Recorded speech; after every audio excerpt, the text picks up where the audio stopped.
Sabe quando você vai comprar um chuveiro e aí você tem que conferir quantos watts ele tem? E aí você fica perdidinho, não sabendo o que significa isso, watts, watts, o pessoal fala muito disso, né? Ou então quando você vai comprar um aparelho e ele está indicando que ele está 127, 220, só que você também não sabe o que significa aí os 127 volts, 220 volts.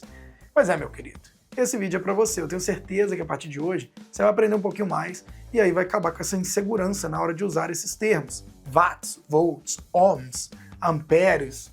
Então, ó, se inscreve aqui no canal, ativa o sininho das notificações e se gostar, não esqueça de deixar o like não, porque a aula de hoje tá show de bola.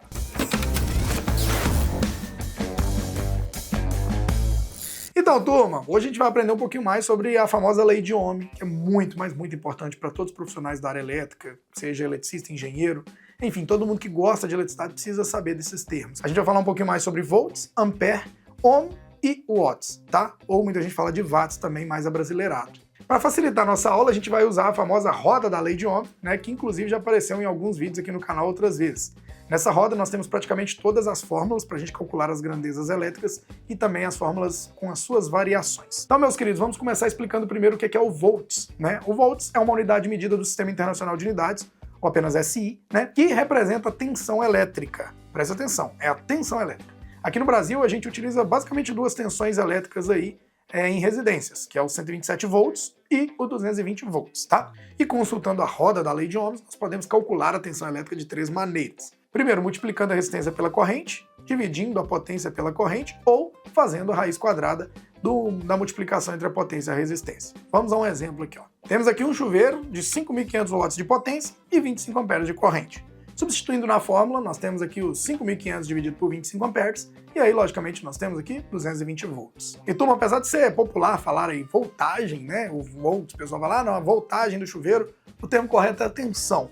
Só que a gente também se dá o direito, né, do popularmente, né, para se comunicar, falar voltagem também. Então, quando alguém falar voltagem, automaticamente você deve saber também que a tensão é a mesma coisa.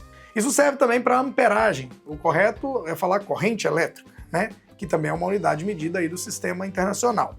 Mas a corrente, o pessoal fala de amperagem. Então, quando falar de amperes, né, amperagem, você já fica sabendo que é corrente, tá? Mas o que é corrente elétrica, André? Corrente elétrica é o fluxo ordenado de cargas elétricas que se move em um condutor elétrico. Consultando novamente a nossa roda, né, da lei de Ohm, a corrente elétrica também pode ser calculada de três maneiras diferentes. Primeiro, fazendo a raiz quadrada da potência, aí, dividido pela resistência, dá também dividindo a potência pela tensão, ou dividindo a tensão elétrica pela resistência. Então, pela corrente também dá para descobrir o mesmo exemplo do chuveiro. Sabemos que o chuveiro ele tem uma potência de 5.200 watts e ele está ligado a uma tensão 220 volts. Sendo assim, a gente faz o quê? Divide os 5.500 watts por 220 volts e temos aí uma corrente de 25 amperes. Saber a corrente elétrica do dispositivo é importante para a gente saber qual disjuntor usar para estar protegendo aquele circuito. No caso do chuveiro, do nosso exemplo, né, que usa aí 25 amperes, nós não usaríamos, no caso, um disjuntor de 25 amperes, que existe, né, para estar fazendo a proteção, já que esse valor é igual à proteção, né, do disjuntor, e aí o disjuntor poderia estar atuando, poderia estar fechando o tempo todo. Então nós teríamos que usar o valor de corrente de disjuntor acima, disponível desses 25 amperes. No caso, eu recomendaria estar usando um disjuntor de 32 amperes e, consequentemente, daria para calcular o cabo aí. A grosso modo, poderia ser um cabo 4 ou 6, dependendo da logística aí, tá? Outra forma de explicar como a tensão e a corrente funcionam seria compará-las a um rio, né? Olha só que bacana essa analogia. O volume do rio ele seria a nossa tensão elétrica e a velocidade da água seria a nossa corrente elétrica. Pode ter o volume que quiser no rio, né? Ali está passando um volume qualquer. A única coisa que faria a gente estar em perigo seria a velocidade da água. Então, gente, a grosso modo, não é a tensão elétrica que nos vai causar dano, né? E sim a corrente, que aí ela pode causar desde leves formigamentos, tá? Quando abaixo aí de 10 miliamperes, uma corrente muito baixinha, como também até a morte. E sim, eu tô falando de uma corrente de 1 ampere, por exemplo, já pode estar levando a óbito aí, porque ela causa fibrilação cardíaca. Então, é extremamente perigoso mexer com eletricidade, sim, tem que tomar muito cuidado. Agora, aproveitando assim um pouquinho do exemplo anterior do rio, né? Se tiver uma pedra nesse rio, no meio desse rio, impedindo da água passar, aí aparece o que a gente chama de resistência elétrica, que por sua vez impede a passagem da corrente elétrica, né, que impede o fluxo do rio aí. A resistência elétrica é representada pela letra grega ômega ou o ohm, que também é personalizada pelo sistema SI aí. Diferentes materiais possuem diferentes resistências, né? O ferro, por exemplo, ele tem mais capacidade de resistência do que o cobre. Por isso que é usado cabo de cobre na instalação, que é um bom condutor de eletricidade, e ele tem uma baixa resistência, e aí ele deixa a corrente elétrica passar com mais facilidade, senão a gente fazia os cabos de ferro. Mas voltando para a nossa roda da lei de Ohm, para calcular a resistência, também mais 3 variações, mais 3 formas. Primeira, dividir a tensão pela corrente, a segunda é levar a tensão ao quadrado e dividir pela potência, e a terceira, dividir a potência pela corrente ao quadrado. Para não ficar confuso, vamos voltar no nosso exemplo do chuveiro, que a gente agora sabe que ele tem uma tensão de 220, e a gente sabe também que ele tem uma corrente de 25 amperes. Então, se a gente substituir na fórmula, nós temos que 220 dividido por uma corrente de 25 amperes nos dá uma resistência de 8,8 ohms, tá?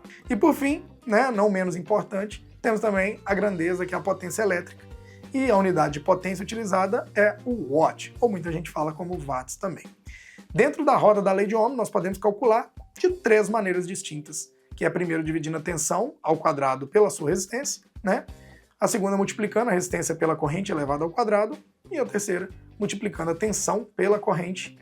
Então, se a gente tiver um chuveiro de 220 volts, né, e a corrente dele for 25 amperes, é só multiplicar 220 por 25, e aí a gente tem aí os 5.500 watts, ou watts, né, como o pessoal fala. E aí vocês repararam que esse cálculo é uma variação do cálculo que eu fiz anteriormente para estar encontrando a tensão? O detalhe é que agora as variáveis, elas estão em posições diferentes. Mas essa roda da lei de Ohm aí, né, ela tem todas as principais fórmulas para achar qualquer coisa aí. Fechou, turma? Agora eu quero saber de você, né? Você já conhecia essa famosa roda da lei de Ohm aí? Ficou mais fácil entender e descobrir as grandezas elétricas agora? Tá se sentindo um pouquinho mais confiante nessa parte de cálculos? Bom, para quem ainda não está se sentindo confiante, faz o seguinte, né? Aqui na descrição e no comentário fixado tem um link do WhatsApp oficial das nossas gerentes de relacionamento. Então aproveita que esse link é para atendimento exclusivo aqui dos nossos alunos no YouTube.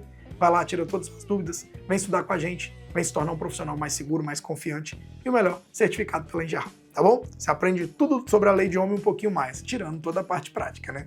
Ao lado tem mais tutoriais, dicas de instalações aqui do nosso canal e abaixo tem um quadradinho que te leva direto ao nosso site oficial. Grande abraço, meus queridos. Por hoje a gente vai ficando por aqui. Um grande abraço, de novo, tchau, obrigado.